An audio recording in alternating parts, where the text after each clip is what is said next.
Oke, kami dari kelompok 5 dengan topik Android TV. Dan perkenalkan, sebelum itu nama saya Wilson Rafid Albert. Oke, di sini kita akan lanjut. Ya, kita akan ada agenda pembahasan. Yang pertama itu pendahuluan, sejarah Android TV, komponen, arsitektur sistem, struktur kernel, dan keamanan, algoritma penjelasan proses. Lanjut. Latar belakang. Televisi berkembang dari media penyiaran biasa menjadi smart TV yang mampu menjalankan aplikasi berbasis internet. Yang kedua, Android TV dikembangkan Google berdasarkan sistem operasi Android. Dirancang khusus untuk perangkat televisi digital dan media streaming. Yang ketiga, menggunakan Linux kernel yang stabil, aman, dan mendukung multitasking dengan arsitektur berlapis mulai dari kernel hingga aplikasi.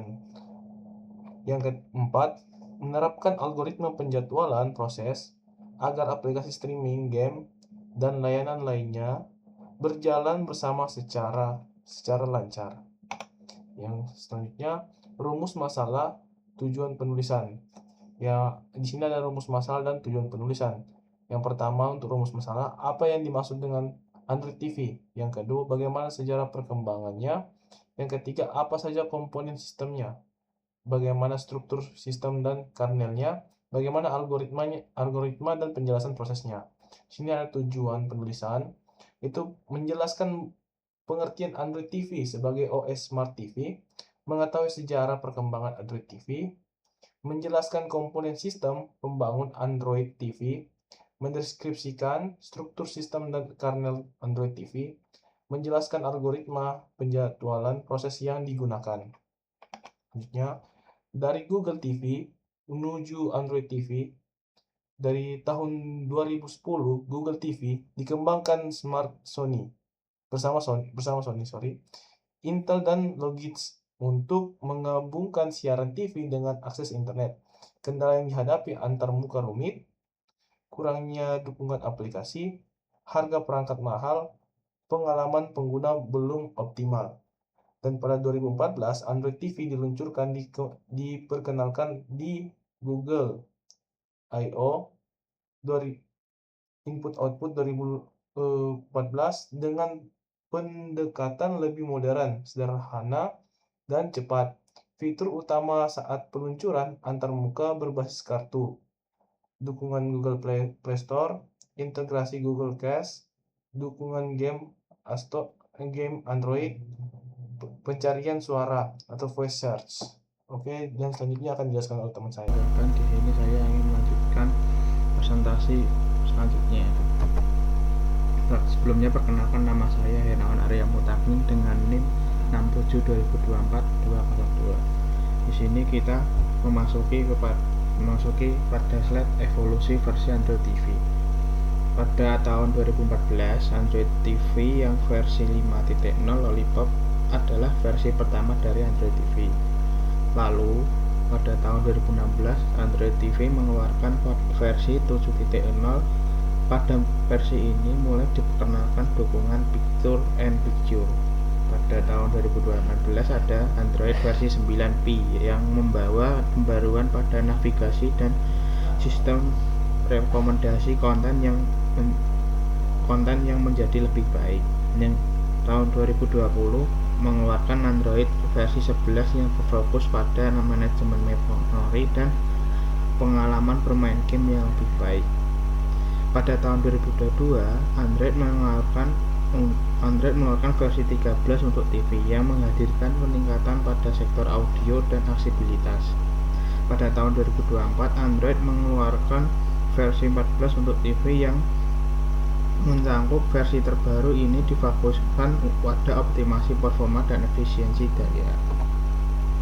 Berikutnya yaitu perbedaan Android TV dan Google TV.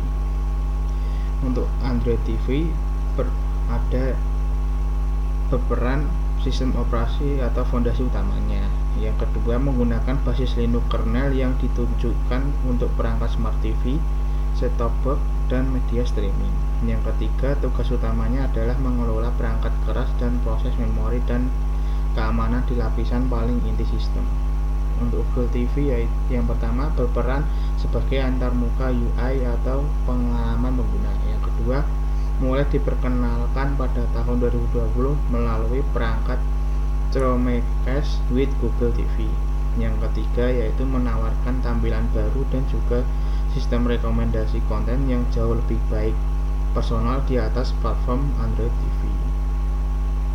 Yang berikutnya yaitu ada perangkat keras, nama lainnya adalah hardware. Pada perangkat keras ini terdapat yang pertama yaitu prosesor atau CPU menggunakan arsitektur ARM Cortex A53, A55, A73, A76 yang memiliki daya rendah namun memberikan forma multimedia yang benar. Yang kedua yaitu GPU mendukung resolusi dari Full HD, 4K, Ultra HD hingga 8K serta berfungsi untuk rendering UI dan game.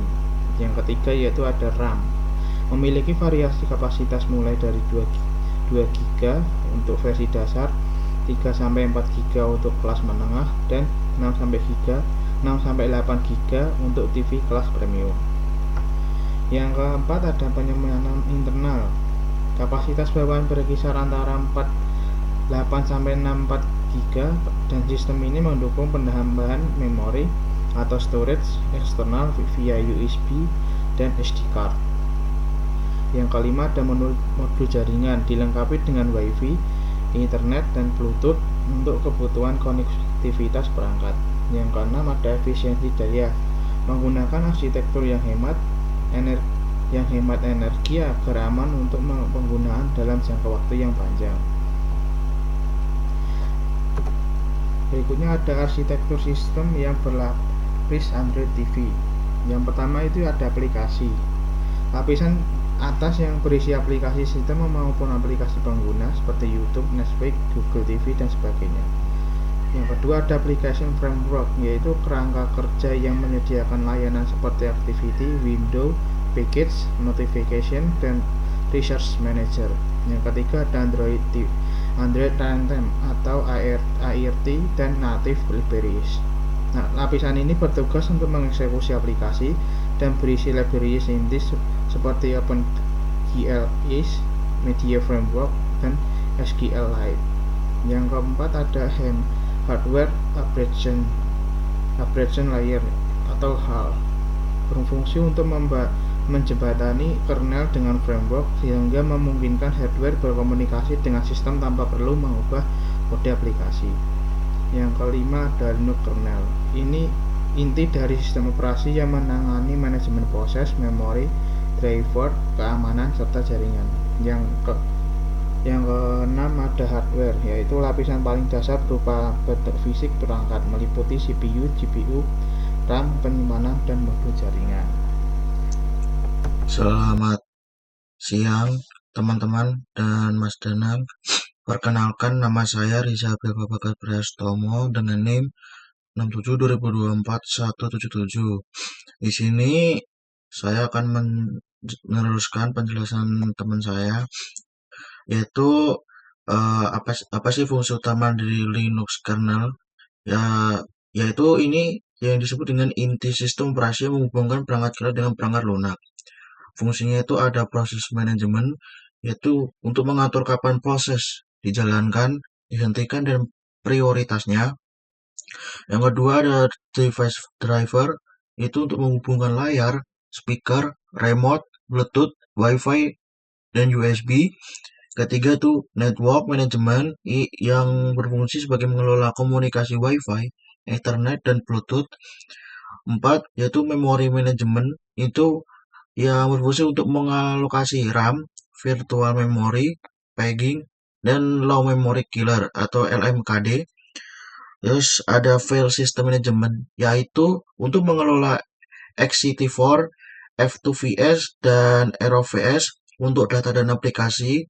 Dan yang terakhir itu security management, yaitu untuk Linux, sandbox aplikasi, secure boot, dan verified boot.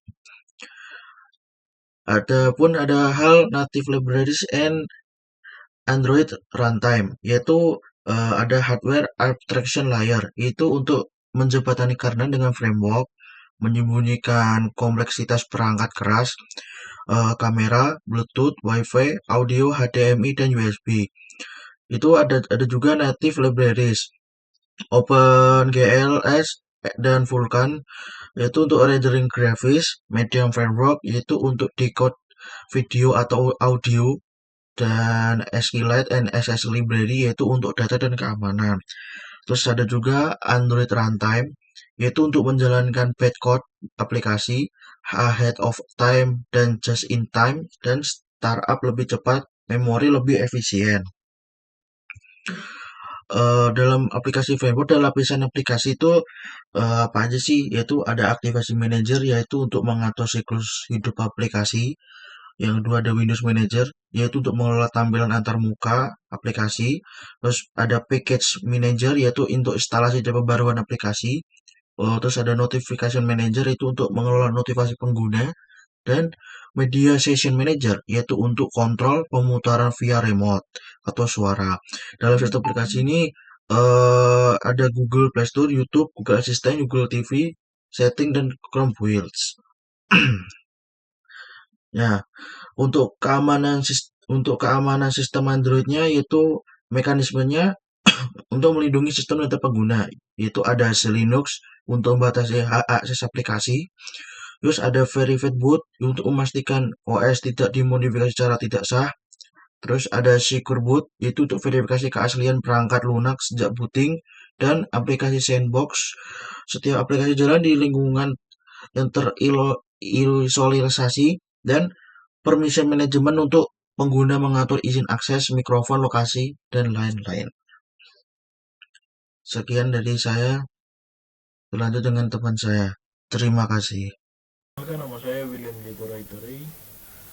Ini 6/7/2024 Completely Fair Scheduler, Phase Real-Time Scheduler.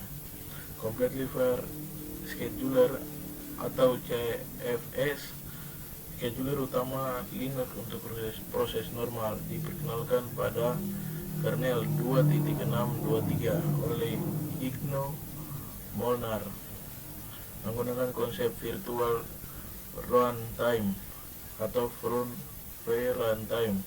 Proses dengan runtime sekecil dijalankan lebih dulu. Pertama, pembagian waktu CPU secara adil, struktur data red black tree, mendukung sistem multicore, respon balik untuk aplikasi interaktif. Real-time scheduler digunakan untuk proses yang butuh respon sangat cepat seperti audio, sinkronisasi video, dan Bluetooth. SCHED, FIFO, first in first out, proses berjalan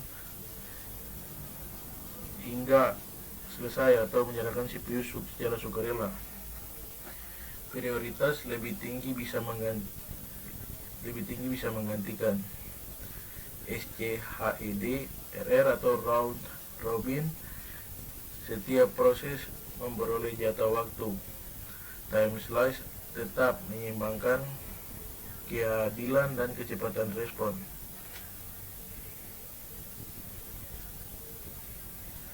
Prioritas proses pada Android TV semakin tinggi, tingkat prioritas makin besar.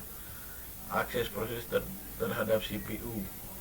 Nomor 1, foreground proses. Aplikasi yang digunakan langsung miss, menonton YouTube atau Netflix, prioritas tertinggi. Nomor 2, visible proses. Aplikasi masih terlihat di layar tapi tidak sedang menerima interaksi langsung. Nomor 3, service proses. Layanan latar belakang seperti sinkronisasi atau Google atau pembaruan aplikasi. Nomor 4, background proses. Aplikasi tersimpan di memori agar dapat dibuka kembali dengan cepat. 5, empty proses. Tidak ada aktivitas pertama dihentikan saat memori mulai penuh. Contoh implementasi atau penjadwalan proses. Skenario menonton YouTube 4K, update Play Store, Spotify Connect, dan Google Assistant aktif bersamaan. 1. YouTube. Aplikasi foreground butuh respons tinggi dan pemutaran video stabil. 2. Google Assistant butuh respon cepat terhadap perintah suara pengguna. 3. Spotify Service, menjalankan layanan audio di latar belakang. 4. Google Play Store, pembaruan aplikasi berjalan dengan prioritas lebih rendah. Kesimpulan, Android TV adalah OS berbasis Linux, kernel yang dikembangkan Google khusus untuk Smart TV. Hasil evolusi dari Google TV 2010 sejak diluncurkan pada 2014.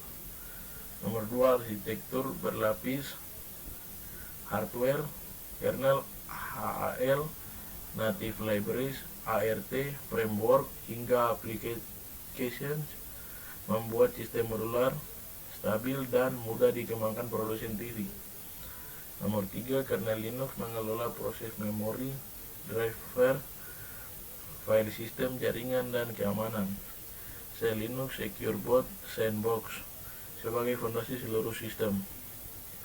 Nomor 4, algoritma penjadwalan proses CFS atau Real Time Scheduler. Pastikan aplikasi multimedia tetap responsif dalam berbagai sumber daya CPU meski banyak proses yang berjalan bersamaan. Sekian presentasi kelompok kami.